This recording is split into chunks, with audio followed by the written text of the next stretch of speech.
विरासत के नेता से विचार के नेता बनते राहुल गांधी।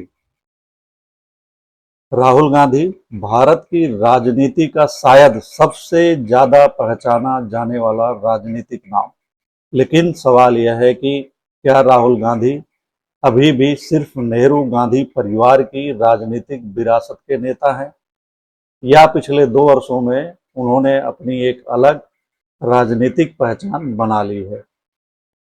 एक ऐसी पहचान जो जाति की बात करती है, जातिगत शोषण की बात करती है, जाति जनगणना की बात करती है, सामाजिक न्याय और प्रतिनिधित्व की बात करती है, पीड़ित के साथ खड़े होने की कोशिश करती है और अब पुणे में युवतियों के बीच खड़े होकर कहती है, महिला किसी पिता, पति या बेटे की संपत्ति नहीं है, वह स्वयं की है।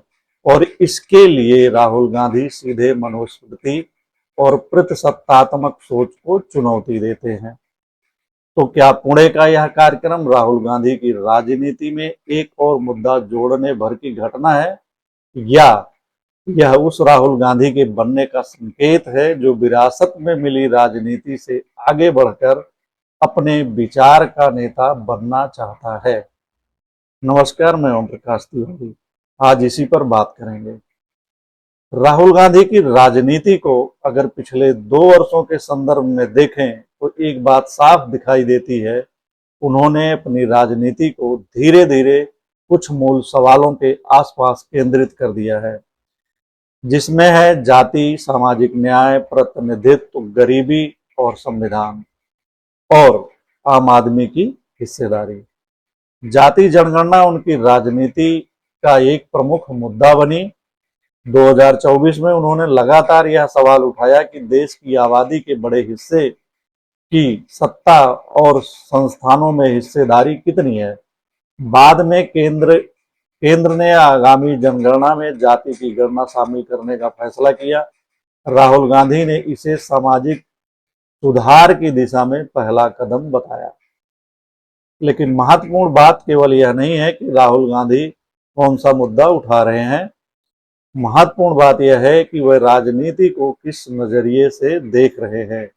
उनका सवाल है, सत्ता में कौन है, निर्णय कौन करता है, संसाधनों में किसकी हिस्सेदारी है और किन लोगों को व्यवस्था से बाहर रखा गया है। यहीं से राहुल गांधी की राजनीति में एक वैचारिक रेखा दिखाई देने लगती है। कांग्रेस की गलतियों को स्वीकार करने वाले नेता। राहुल गांधी की राजनीति का एक और पहलू ध्यान देने लायक है। उन्होंने कई बार स्वीकार किया है कि कांग्रेस ने पिछड़ों और ओबीसी के सवालों को पर्याप्त गंभीरता से नहीं समझा और इसी वजह से भाजपा के लिए राजनीतिक जगह बनी है।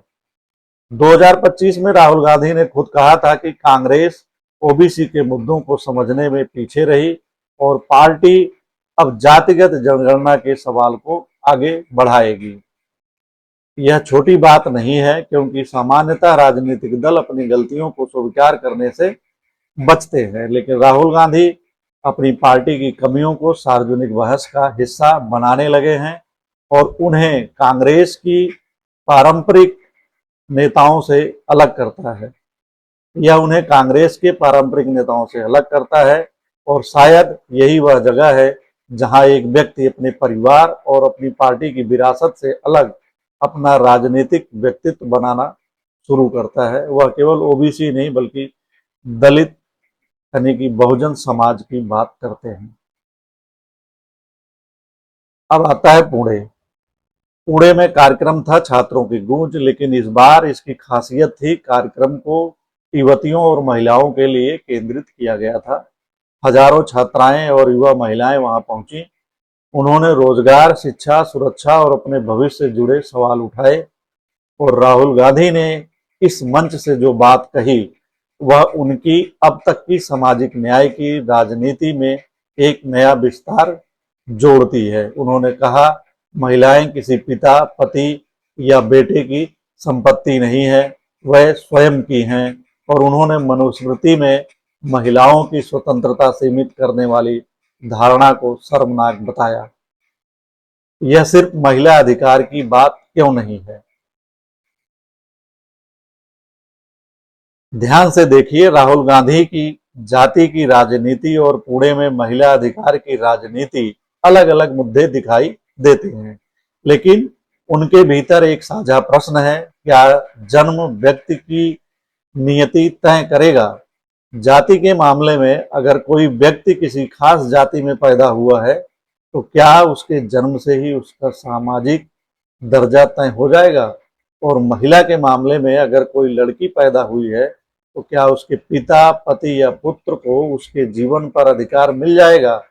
राहुल गांधी दोनों सवालों का उत्तर एक ही दिशा में देते दिखाई देते हैं। वह उत्तर है नहीं। व्यक्ति की अपनी स्वतंत्र पहचान है। उनका कहने का मतलब ये है। मनुस्मृति का सवाल। अब यहाँ एक सावधानी जरूरी है। मनुस्मृति पर बहस को हिंदू धर्म बनाम हिंदू धर्म विरोध की बहस बना देना इस पूरे विमर्श को छोटा कर देगा। उनके विपक्षी शायद इसे उस दिशा में ले जाएं, लेकिन असल सवाल सामाजिक व्यवस्था का है। मनुस्मृति में स्त्री की स्वतंत्रता को लेकर ऐसे प्रावधान हैं जिनकी आधुनिक समानता के दृष्टिकोण से तीखी आलोचना की जाती रही है। राहुल गांधी ने पुणे में इसी सामाजिक मानसिकता को निशाना बनाया। उनका तर्क यह था कि महिला को बेटी, पत्नी या मां जैसी भूमिकाओं में सीमित करने के बजाय उसे स्वतंत्र व्यक्ति के रूप में देखा जाना चाहिए।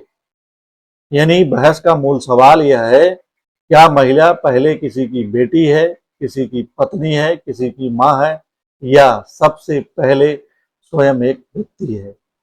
आधुनिक संविधान का उत्तर है कि वह स्वतंत्र नागरिक है।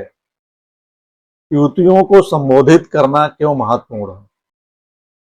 पुणे के कार्यक्रम का एक महत्वपूर्ण पहलू यह है, राहुल गांधी ने यह बात किसी बंद कमरे में बैठे पार्टी नेताओं से नहीं कही है। उन्होंने यह बात युवतियों के बीच कही। क्यों? क्योंकि भारत की युवा महिला बदल रही है। वह पूछ रही है, मैं क्यों पढ़ूं, कहाँ नौकरी करूं, किससे शादी करूं, शादी करूं भी या नहीं, अपना पैसे कैसे खर्च करूं, अपने जीवन के फैसले कौन करेगा, और राजनीति में मेरी जगह कहाँ है? यह केवल सवाल महिला सुरक्षा का नहीं है, यह सवाल स्वायत्तता का है। और पुणे में राहुल गांधी ने इसी स्वायत्तता की भाषा चुनी। कार्यक्रम में छात्राओं ने रोजगार, शिक्षा, सुरक्षा जैसे मुद्दे भी उठाए। एक आदिवासी छात्रा ने छात्रावास और शिक्षा से जुड़ी समस्याएं सामने रखी, जिस पर राहुल गांधी ने उसके संघर्ष में साथ देने की पेशकश की। यानी मंच पर महिला केवल सुनने वाली नहीं थी, वह सवाल पूछ रही थी, अपनी समस्या बता रही थी, और यही राजनीति का बदलता रूप है। क्या पुरानी पीढ़ी की महिलाएं इसे नहीं समझेंगी?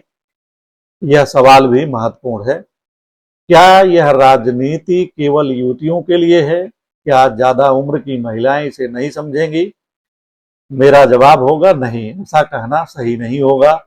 उम्र और धार्मिकता किसी व्यक्ति की राजनीतिक समझ तय नहीं करती, बल्कि कई बार जिस महिला ने जीवन भर धार्मिक, आर्थिक निर्भरता, पारिवारिक दबाव या सामाजिक नियंत्रण झेला है, वह स्वतंत्रता के सवाल को नई पीढ़ी से भी ज्यादा गहराई से समझ सकती है। अंतर पीढ़ी के अनुभव का है। पुरानी पीढ़ी ने कई बार सीखा, परिवार बचाना है, समझौता करना है, समाज क्या कहेगा इसका ध्यान रखना है। नई पीढ़ी पूछ रही है, परिवार भी रहेगा और मेरी स्वतंत्रता भी क्यों नहीं रहेगी? यह टकराव धर्म बनाम आधुनिकता का होना जरूरी नहीं है। एक धार्मिक महिला भी कह सकती है, मेरी आस्था मेरी है, लेकिन मेरा जीवन भी मेरा है। यही वह महीन अंतर है जिसे राजनीति को समझना होगा। राहुल गांधी की अपनी सबसे बड़ी चुनौती। अब आते हैं राहुल गांधी पर। राहुल गांधी के लिए यह यात्रा आसान नहीं है, क्योंकि उनकी पहचान का एक बड़ा हिस्सा जन्म से मिला है। वह नेहरू गांधी परिवार से आते हैं। उन्हें राजनीति की वह जमीन विरासत में मिली है जिसके लिए सामान्य राजनीतिक कार्यकर्ता को दशकों संघर्ष करना पड़ता है। इसलिए उनके सामने सबसे बड़ा सवाल यही है कि क्या वह विरासत के नेता बने रहेंगे या विचार के नेता बनेंगे। और यहाँ एक ऐतिहासिक विरोधाभास भी है। राहुल गांधी जिस राजनीति की बात कर रहे हैं उसका मूल आग्रह है जन्म से मिली पहचान मनुष्य की अंतिम पहचान नहीं होनी चाहिए। तो यह कसौटी उन पर भी लागू होगी। उनका परिवार उनकी शुरुआत हो सकता है, लेकिन उनकी राजनीतिक वैधता उनके विचार और काम से बननी होगी। क्या राहुल गांधी ऐसा कर पाएंगे? पिछले 2 वर्षों की उनकी राजनीति को देखें तो कुछ संकेत जरूर मिलते हैं। वह आम लोगों के बीच जाते हैं, पीड़ितों से मिलते हैं, छात्रों से संवाद करते हैं, जाति जनगणना की बात को लगातार उठाते हैं, सामाजिक न्याय को अपनी राजनीति का केंद्रीय मुद्दा बनाते हैं और अपनी पार्टी की पिछली कमियों को भी स्वीकार करते हैं।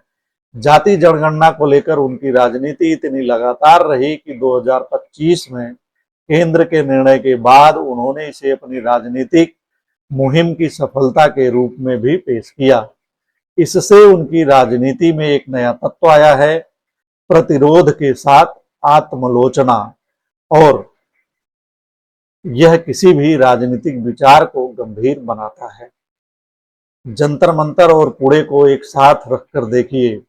एक तरफ आरक्षण हटाओ आंदोलन जंतर मंतर पर चल रहा है, दूसरी तरफ राहुल गांधी का सामाजिक न्याय और महिला अधिकार का विमर्श। एक कहता है जाति के आधार पर आरक्षण क्यों, दूसरा कहता है जातिगत असमानता को पहचानना जरूरी है।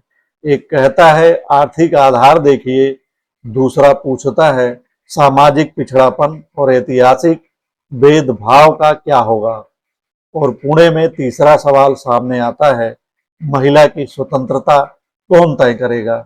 इन तीनों को एक साथ रखिए, तब भारतीय राजनीति का एक बड़ा प्रश्न सामने आता है, क्या जन्म व्यक्ति की नियति तय करेगा, जाति, लिंग, परिवार, या व्यक्ति स्वयं अपनी पहचान और भविष्य तय करेगा।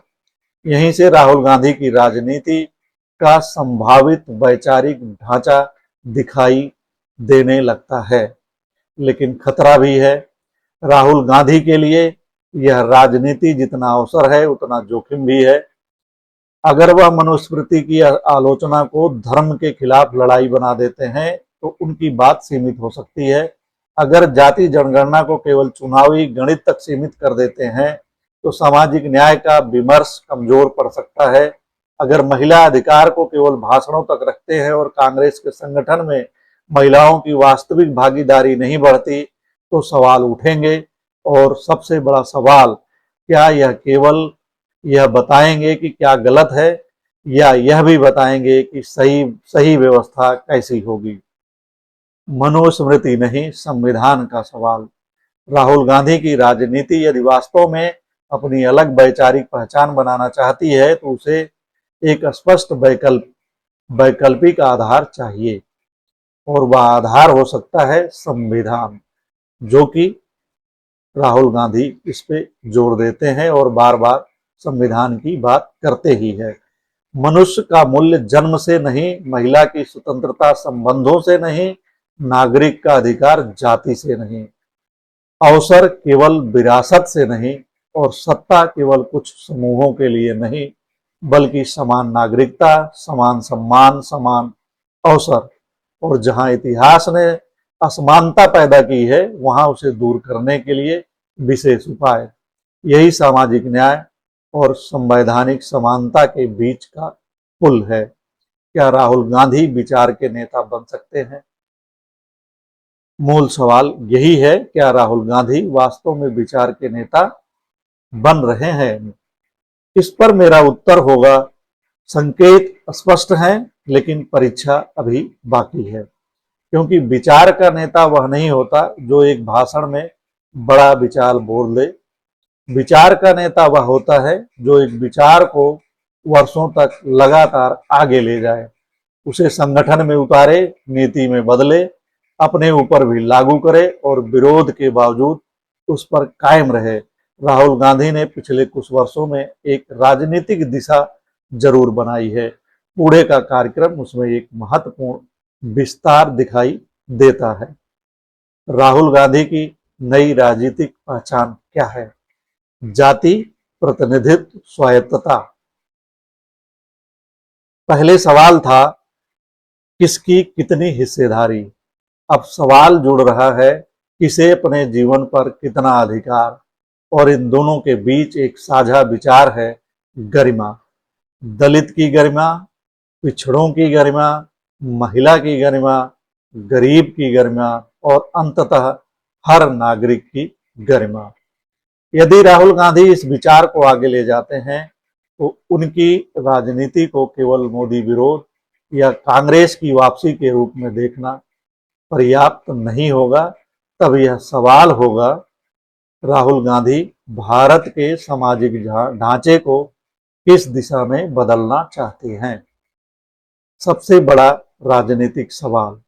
पुणे में युवतियों के सामने खड़े राहुल गांधी ने एक बात कही, महिला स्वयं की है।